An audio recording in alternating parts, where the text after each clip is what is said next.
ونصلي ونسلم على رسوله الكريم أما بعد أعوذ بالله من الشيطان الرجيم بسم الله الرحمن الرحيم شاهد الله أنه لا إله إلا هو والملائكة وأولو العلم قائما بالقسط لا إله إلا هو العزيز الحكيم صدق الله مولانا العظيم وصدق رسوله النبي الكريم الأمين إن الله وملائكته يصلون على النبي يا أيها الذين آمنوا صلوا عليه وسلموا تسليما الصلاة والسلام عليك يا سيدي يا رسول الله وعلى آلك وأصحابك يا سيدي يا حبيب الله مولاي صل وسلم دائما أبدا على حبيبك خير الخلق كلهم یک زمانہ صحبت باولیا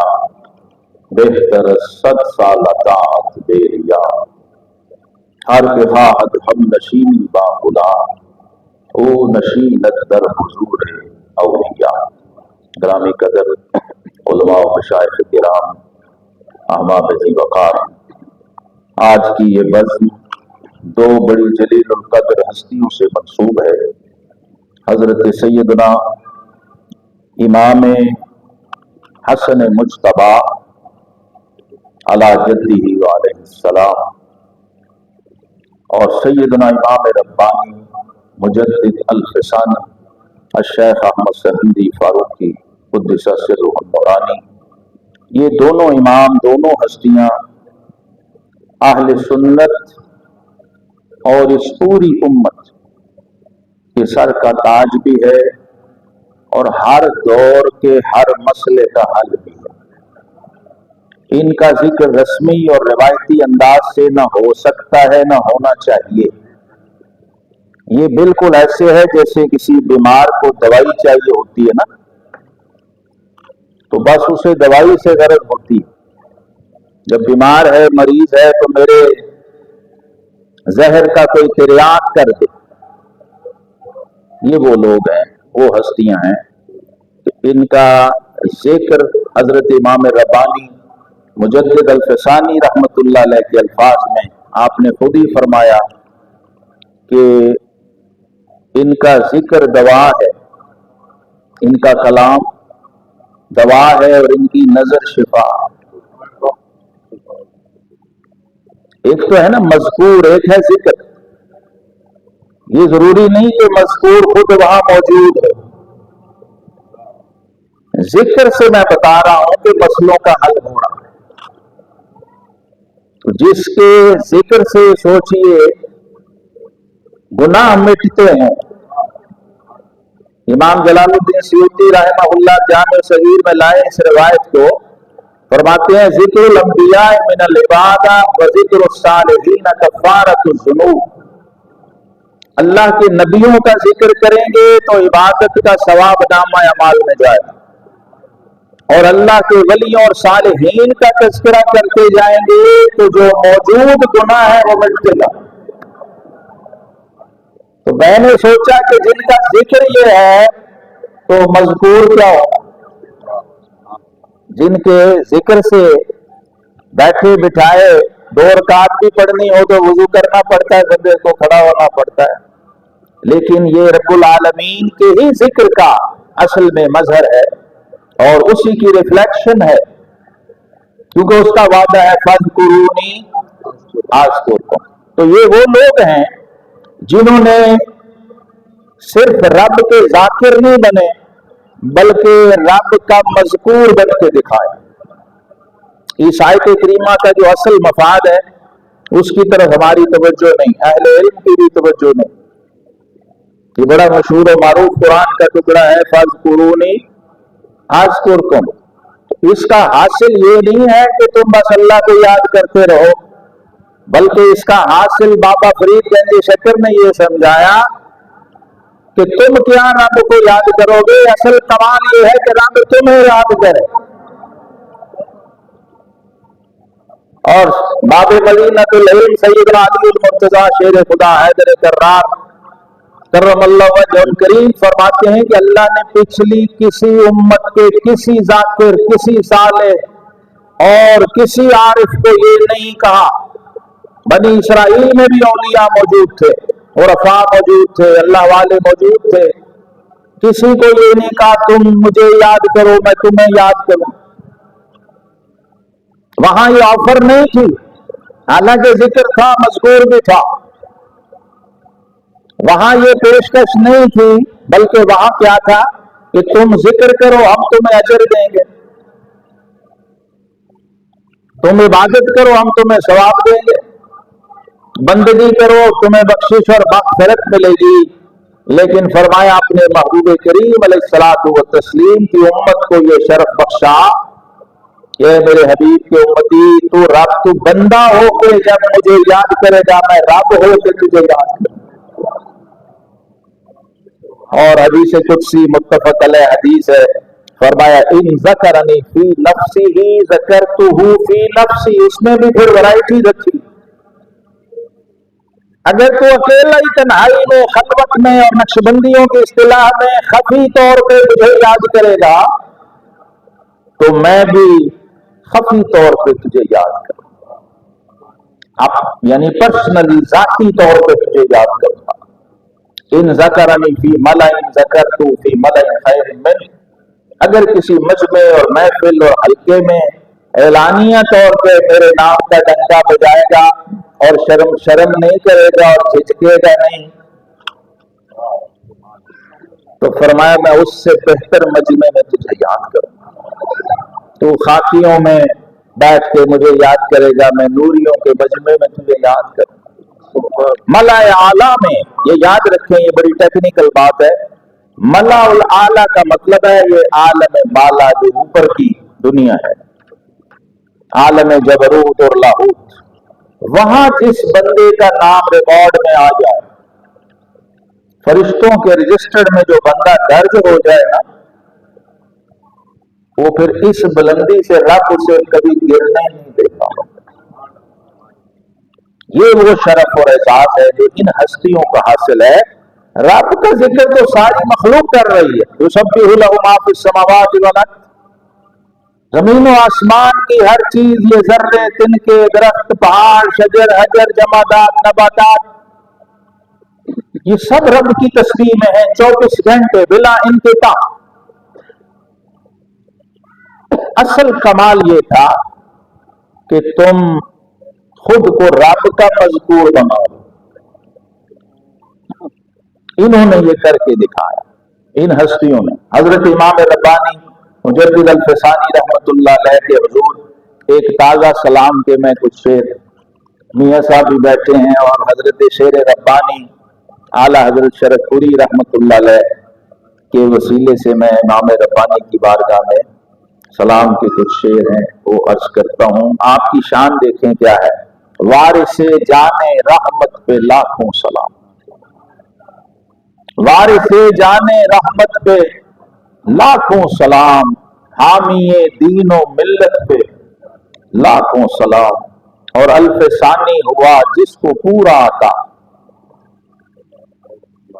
الف ثانی ہوا جس کو پورا آتا، اس کی شان امامت پہ لاکھوں سلام. اور جس نے پج مردہ امت میں جان ڈال دی، جس نے پج مردہ امت میں جان ڈال دی، مصطفیٰ کی کرامت پہ لاکھوں سلام. اور جس کی آمد سے بدعت کی شب چھٹ گئی، صبح تنویر سنت پہ لاکھوں سلام. اور جس نے دین محمد کو زندہ کیا، جس نے دین محمد کو زندہ کیا، شیخ احمد کی عظمت پہ لاکھوں سلام. یہ حضرات گرامی قدر وہ ہستی ہے، وہ ذات ہے جس نے اپنے مرید گورنر کو بھی اگر خط لکھا اور وہ سید زادہ تھا، لاہور کے گورنر تھے شیخ سید فرید بخاری رحمت اللہ علیہ، حضرت امام ربانی کے خلیفہ بھی تھے، مرید بھی تھے، اور یہاں کے سلطنت مغلیہ کی طرف سے گورنر بھی تھے. ان کے نام جو خط آپ نے مکتوب لکھا ہے وہ سارا شان اہل بیت اطہار ہے. اور وہ پورا خط لکھ کے کہ آپ سید زادے ہیں، تو میں آپ کے جد کریم کا آپ کو یہ ارشاد یاد دلاتا ہوں، میں آپ کے جد کریم کی یہ حدیث آپ کو سناتا ہوں، یہ فرمان، یہ ساری یعنی تربیت بھی ہو رہی ہے، تبلیغ بھی ہو رہی ہے۔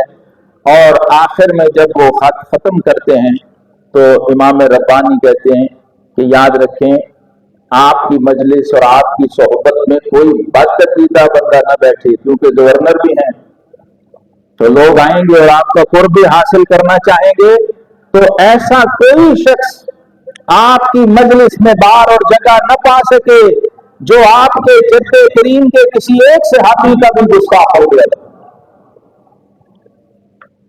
اور اس کے آخر میں آپ نے حضرت سعدی شیرازی رحمۃ اللہ کے دو شعر لکھتے ہیں، الہی بحق کے بنی فاطمہ کہ بر قول ہی ماں کنی خاتمہ، اگر دعوت رد کنی و قبول منو دست و دامان آل رسول۔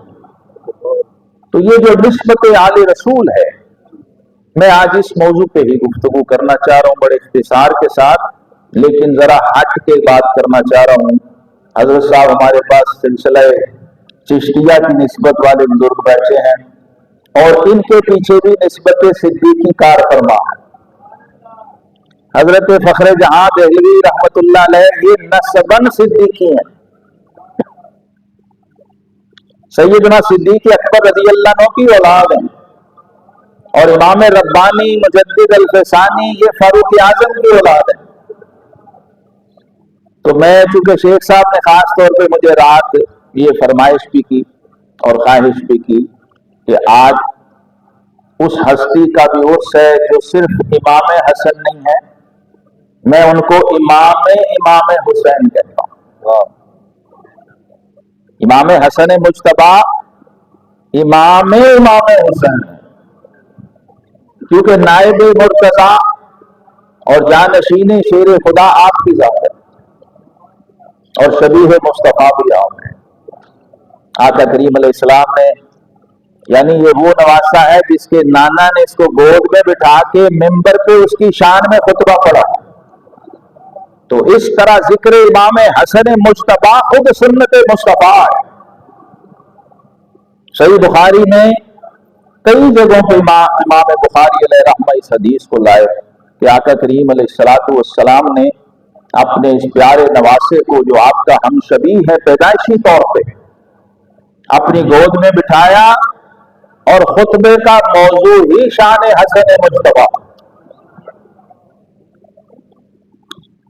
خطیب الانبیاء جس کی شان میں خطبہ پڑھے، آپ بتائیے وہ مذکور کیسا ہوگا، وہ محبوب کیسا ہوگا، وہ ہستی کیسی ہوگی، اور اس کا حسن و جمال کیسا ہوگا۔ کہ چند دن پہلے میں نے گزارش کی، ایک جگہ گفتگو کر رہا تھا، موضوع یہی تھا، اور سادات کی خانقاہ تھی، جیلانی سید تھے بزرگ، تو میں نے کہا کہ یہ لوگوں کو بڑی غلط فہمی ہے، سنی ہو یا شیعہ سب کو ہی، کیونکہ تصوف یہ روحانیت ساری اس لیے آئی تھی کہ صرف جاننا نہیں ہے، پہچاننا ہے۔ جو جانتا ہے نا وہ عالم ہوتا ہے، جو پہچانتا ہے وہ عارف ہوتا ہے۔ جو صرف جانتا ہو اسے عالم کہتے ہیں، اور جو ساتھ پہچانتا بھی ہو اسے عارف کہتے ہیں۔ تو یہ ہستیاں ایسی نہیں ہیں کہ آپ صرف جاننے پہ اکتفا کر لیں، یہ وہ نفوس قدسیہ ہیں کہ آپ مسجد میں یا حرم کعبہ میں اور حرم نبوی میں بھی نماز پڑھ رہے ہو تو آپ کو خود معبود نے دو زانوں با ادب قبلہ رو با وضو بٹھا کے ان پہ درود کروایا ہے۔ عین ہے حالت عبادت میں، عین عالم نماز میں، نمازی جن کے بارے میں امام شافعی فرماتے ہیں اہل بیت تمہارے اس سے بڑی شان ہم کیا بیان کریں کہ جب تک تم پہ درود نہ پڑھے ہماری نماز نہیں ہوتی۔ تو آپ مجھے بتائیے کہ جس نمازی کو یہ پتہ ہی نہ ہو میں اللہم صلی علی محمد وعلی آل محمد کس پہ پڑھ رہا ہوں، اور اسے معرفت ہی نہ ہو اپنے محبوب کی، اپنے مذکور کی، اپنے ممدوح کی، وہ بیچارہ کیا نماز پڑھے اور کیا نماز اس نے پڑھی ہوگی کبھی۔ یہ جو